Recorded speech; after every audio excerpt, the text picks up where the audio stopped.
Muchachos, miren, prácticamente el inversor es un circuito que funciona con electrónica de potencia. Tiene un par de transistores, un par de MOSFET y otras cosas más. A lo mejor, si yo les preparo una clase con algunas fotitos, alguna cosa más específica, les puedo explicar. Imagínense tener una cosa plana, que es la corriente continua, y convertirla en una cosa alterna que va creciendo poco a poco en el tiempo. Es una tarea electrónicamente no tan fácil. No tan fácil. De hecho, este equipo, si es que pesa, es porque adentro de partida tiene, aparte de la electrónica potencia que tiene, generalmente estos equipos siempre ustedes tienen que asegurar la ventilación del equipo. Porque tienen por dentro disipadores que son bastante grandes. De hecho, generalmente esta caja tiene mucho volumen, es más volumen que componente. Porque necesita que haya aire, incluso hay inversores que tienen aire forzado. Ustedes dentro del gabinete eléctrico tienen que conectarle aquí una boquilla de refrigeración para que el aire que entre sea limpio y sea fresco. Si no, esta cosa muere. ¿A dónde se tiene? O sea, esta es una... Miren, si yo veo este inversor, me dice que la entrada es de 24 volts. Acá está la etiqueta. Me dice que el input fotovoltaico puede ser de 24 a 45 DC volts, es decir, corriente continua. Tiene un IP de 20. ¿Alguien sabe lo que es la reducción IP? Sí. ¿Y cuánto es de 20? ¿Qué pasa? Aparte de ser baja, tiene 2 y 0. Tiene 20, o sea, es 2 y 0. O sea, prácticamente me aguanta el golpe. Claro, ahora se hubiese cero contra humedad, contra agua tiene 0. O sea, no puede estar en intemperie. No puede estar en intemperie. Y 2. O sea, esto es como para interior. Sí. Nada. Y está protegido para que no le entre el cuerpo de extraño de hasta 2 centímetros. O sea, 3, 5, 4 En una escala de 1 a 6. Miren, ya hay una característica que dice 500 watts. 500 watts. Por ejemplo, acá, si yo miro, me dice voltaje de salida 220 volts. Y me dice que tiene 500 watts. ¿Cuánto es la corriente de salida? 2, ¿quién tiene que calcular aquí? Espera. Ley básica de la electricidad. Potencia igual a voltaje por la corriente. Si esta cosa es 500, esta es para la corriente. Debe ser 2,1. 2,27. 2,27. Esta división va a 2,27. No, sí, 2,27, pero espera. Entonces, esta es la corriente máxima que yo puedo esperar que consuma este equipo. Pregunta, ¿cuánto consume un hervidor de la casa? Mucho más. ¿Cuánto? 1500 1500. Eso es para que tengamos una escala de proporción de cuánto puedo alimentar con esto. Un hervidor. 5 ampolleras incandescentes. Unos 2 o 3 televisores. Ese equipo me sirve de sobrevivencia. Para la luz, la tele y la radio. Claro. Para la playa. Para la playa. Sí podría calentar agua, pero mucho más lento que eso. Ahora miren, esta parte de acá es importante. Aquí tiene modalidades de carga. Entender esto es puro manual. Hay otras conexiones que aquí no están, pero las voy a explicar. Está el RS485, USB y el RS232. ¿Alguien tiene idea de qué es eso? 485. Es comunicación. Comunicación. ¿Pero para qué me sirven esas comunicaciones? Es para control. ¿Cómo es historia? ¿Cómo se llama? Por lo general cuando se controla la electricidad, el funcionamiento de lo que está haciendo, o para monitorear prácticamente. Miren, Producción. ¿No? en un inversor, voy a hacer un inversor un poco más grande. A mí me va a interesar, el inversor generalmente es como el elemento que está conectado junto con los paneles, etc. Entonces yo quiero preguntar si los paneles están malos, les pregunto al inversor. Porque si el inversor no recibe corriente, es porque los paneles están malos. Si es que la batería por algún caso falla, le pregunto al inversor.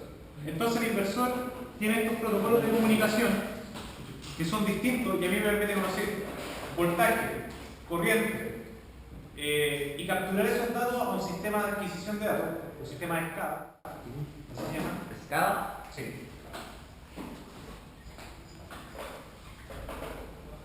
sistemas CAD.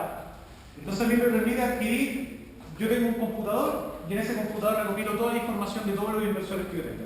No estamos pensando que eso me hace tipo una casa, como que escapa mucho del... Pero si el día de mañana ustedes van a conectar un PMGD, si usted un día sale de un PMGD, ¿no? PMGD. Pequeño medio de generación distribuida. Si ustedes conectan una casa, no son PMGD. Pero si ustedes se conectan a la línea, al poste que va por la calle, son PMGD. Esa es la diferencia. O sea, ¿un grid es PMGD? No, un grid sigue siendo una categoría distinta a PMGD. PMGD es un cierto nivel de potencia y conectado al sistema de distribución. En Santiago tenemos el sistema de distribución de Chile. Hacia el sur tenemos CGE y otras más. Pero si tú te conectas a la línea B directamente, ya eres un PMGD. Ya aquí se te paga distinto, se te ve distinto, etc. Hay muchos PMGD que se están conectando. Ahora, ¿cuántos son los PMGD? Claro, si todos nosotros nos pusiéramos de acuerdo y invirtiéramos para comprar un equipo de PMGD, aún así no nos alcanzaría. Son inversiones de millones de dólares. Pero estos equipos de inversores uno conecta varios. Según los RIC de los paneles solares, conecta 2 o 3 equipos y constantemente uno lo está monitoreando. Este equipo es un equipo monofásico, porque tiene solamente una salida de alterno. Pero hay equipos que son inversores que son trifásicos, que lo más probable es que sea mucho más que este y sea mucho más grande. ¿Qué me quiere contar? Sí, no era concreto el inversor, sino que es necesario que cada módulo fotovoltaico tenga su regulador de carga, o se puede hacer un regulador por una cantidad de, o sea, de los strings que se tienen en una instalación, o siempre tiene que tener cada uno su regulador. Es una pregunta que, para serte certero, tendría que respondértela con el fabricante, con la información del fabricante. Pero si tú me preguntáis, todo depende del nivel de... Los reguladores tienen un nivel de corriente máximo. Entonces yo juntaría todos los paneles que puede ir generen a uno. esa corriente y por los reguladores. Hacia ahorrar, para no tener... Porque ojo, es un regulador por inversor. Ah, ya. Entonces eso responde un poco de pregunta. Ya. Pero hay inversores que vienen con reguladores. También hay inversores que vienen todo acá. Si tú viste que el regulador era una chuchería pequeña, perfectamente lo pudiste ver. Para un inversor para eólica es lo mismo que los fotovoltaicos. Sí, pues miren, con respecto a los generadores eólicos, todo lo que sean motores o generadores es un universo. Para eso hay doctores en motores. Existen motores que se están usando mucho en este momento, que son motores de imanes permanentes. ¿Ya? Que hay muchos tipos, hay motores de jaula ardilla, rotores bobinados, motores de corriente continua, etc. Pero vamos a pensar en un generador eólico cualquiera. Y aquí les voy a tirar un dato para que más o menos lo aterricen. Ustedes sabían que la probabilidad de evento de la eólica en 1 hora de anticipación a que ocurra es de 50%. O sea, es malísimo. Imagínense, no, mira, a las 4 van a haber 10 de viento. Llegan las 4, O hay uno. hay 1. O no hay nada, o hay 10. O sea, tenés 50. Esa probabilidad es de 50%, lo mismo que tirar una moneda. Entonces, miren, ustedes en el viento pueden tener, voy a suponer un comportamiento así también. Entonces, la característica del motor, si es un motor clásico, la velocidad del motor va a seguir ese perfil de curva. Entonces, va a ser, vamos a suponer ahí que sigue el perfil de esa curva, más o menos. Entonces, esto va a generar la velocidad, va a generar distintos niveles de voltaje y distintos niveles de corriente. Y para eso vamos a necesitar un inversor mucho más inteligente que tenga un sistema de control que esté observando estas variables y su circuito se reacondicione para esas variables. Antiguamente, yo llevo 8 años estudiando más o menos. Para que se hagan una idea. 6 años de ingeniería, después un posgrado en estos momentos. Cuando yo empecé, los inversores, para generación eólica, todavía no eran algo muy potente. De hecho, yo todavía me acuerdo en una feria tecnológica alumnos así como ustedes, con profesores, presentando, miren, esta es la nueva, la chupada en mal. Y tenía pérdida de un 50%. Era malísimo. Y era pura electrónica potencia. Pero hay gente también que se dedican a hacer este tipo de inversos. Entonces, bien, voy a hacer, no sé si hay más dudas con respecto al inversor. No hay muchas, o sea, hay muchas cosas que ver, pero son más analizadas los datos. Tengo una duda acerca del acoplamiento de inversores. ¿Ya? Creo que se podían acoplar para agrandar la potencia del inversor. Para efectos de la salida alterna o en la entrada continua. Para la salida. Para la salida. Porque el año pasado, por ejemplo, un compañero discutimos eso y dijo que no había. Usted tiene la señal alterna de esa manera. Eso es lo que genera el inversor. Voy a acoplar lo primero que conversamos cuando conversamos. Compañero me preguntaba, ¿sabe que hablé con un ingeniero eléctrico y me dijo que hay que hacer unos cálculos de conectar unos condensadores para conectar los equipos? Para mí eso es falso. Este tipo de inversores lo que hacen, generalmente los que son on-grid, se conectan a la red y por la misma entrada de voltaje tienen algún tipo de sensor. Entonces tienen voltaje, pero le inyectan corriente. Entonces, ¿qué es lo que hacen? Empiezan a observar la onda, porque imagínense, todo el sistema de todas nuestras casas sigue este régimen. Y nadie lo va a sacar de ahí. A menos que haya un blackout y cambie el régimen. Entonces, viene ese régimen ahí. Entonces, el inversor llega, digamos, tiene el mismo nivel de tensión, lo puede tener incluso desfasado, por ejemplo, así. Voy a borrar esto de acá. Lo puedo tener así, por ejemplo. Pero la corriente que hay que inyectar va a ser cero. Entonces, esta onda la va a empezar a correr de a poquito hasta más o menos acoplarla con la de arriba. Y recién va a empezar a inyectar corriente de a poco, hasta que va a llegar a su régimen permanente. Y va a empezar a inyectar corriente de forma continua. Entonces, cuando yo lo conecto, no me va a dar corriente al tiro. La poco. Con respecto a lo que tú decías, ¿cómo tenemos conectado el equipo de la casa? Puede ser entrada, tú me dijiste, porque por ejemplo, si tengo un inversor de ST500 y tengo un sistema, tengo dos de esos, y tengo un sistema de link, y quiero acoplar Yo lo acoplaría a la salida. a la salida. A la salida, porque miren, chicos, pensemos en lo siguiente. Nuestras casas no están conectadas a lo paralelo, en serio en paralelo. Paralelo. Está todo en paralelo, sí es inversor. A mí me aporta, por ejemplo, voy a hacer un esquema. Esta es la red, a la fuente alterna.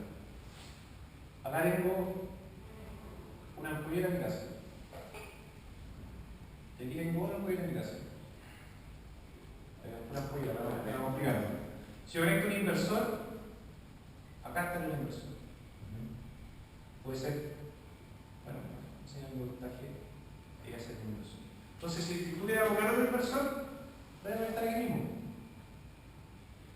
Total, este inversor para acá no le es importante que haya un inversor, no lo va a ver. Por él, es lo único que va a ver que hay una señal alterna acá y no va a observar nada más. Lo único que le interesa es una señal alterna a la cual pueda seguir. Un dato importante, chicos: los inversores, según sus características, hay algo relevante con respecto al inversor. ¿Se acuerdan que ustedes tienen una cosa fija y después la transforman en una cosa variable? Ese tipo de transformación tiene un costo. Y ese tipo de costo se llama distorsión armónica. ¿A qué sale el armónico? Sí, lo escuché más. O sea, claro. Esto lo hablan como tipo de suciedad. Sí, son ondas que tienen diferentes frecuencias a la que estamos jugando. La que estamos hablando. ¿Cuánto es la frecuencia de la casa? 50. ¿Qué sería un armónico?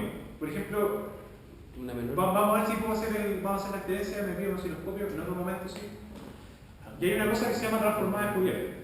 La transformada de Fourier a mí me permite ver el espectro de frecuencia. Igual como yo puedo ver el voltaje, a mí me permite ver cuánto hay de 50 Hz, cuánto hay de 151, 100, 150, lo que sea, el valor de frecuencia que sea. Y a mí me permite hacer un barrido por todas las frecuencias y ver cuánto hay de cada una. Si yo lo mido la del enchufe, me voy a dar cuenta que existe el tercer armónico, quinto armónico y sexto armónico, de forma natural en la red. Por ejemplo, el de 50 es así, el tercero y el quinto. Estos son 50 Hz El tercer armónico son 3 veces este, 150.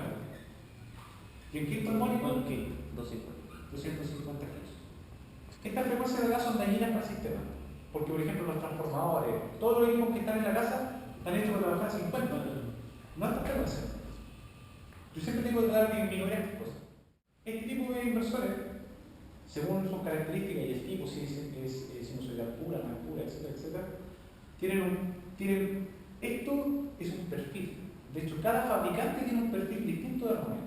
Y la competencia entre uno y otro es mejorar ese perfil. La idea es que todos los armónicos sean severos. Entonces, es una característica que me ha faltado mencionar de los inversores. Yo puedo tener, si tengo una casa aislada, por ejemplo, el cajón del Maipo, los armónicos, si tengo buenas luces LED, da lo mismo. No hay problema. No necesito un inversor super, hiper bacán, high quality, no. Un inversor bajo. Mientras que si yo me conecto a la red y, por ejemplo, tengo computadores, tengo servidores, por ejemplo, computadores que almacenan información importante, lo más probable es un computador nuevo, por un inversor más. Entonces ahí yo tengo que invertir en un inversor más caro. Pero son como realidades que me permiten a mí analizar qué compro, para qué caso lo hago.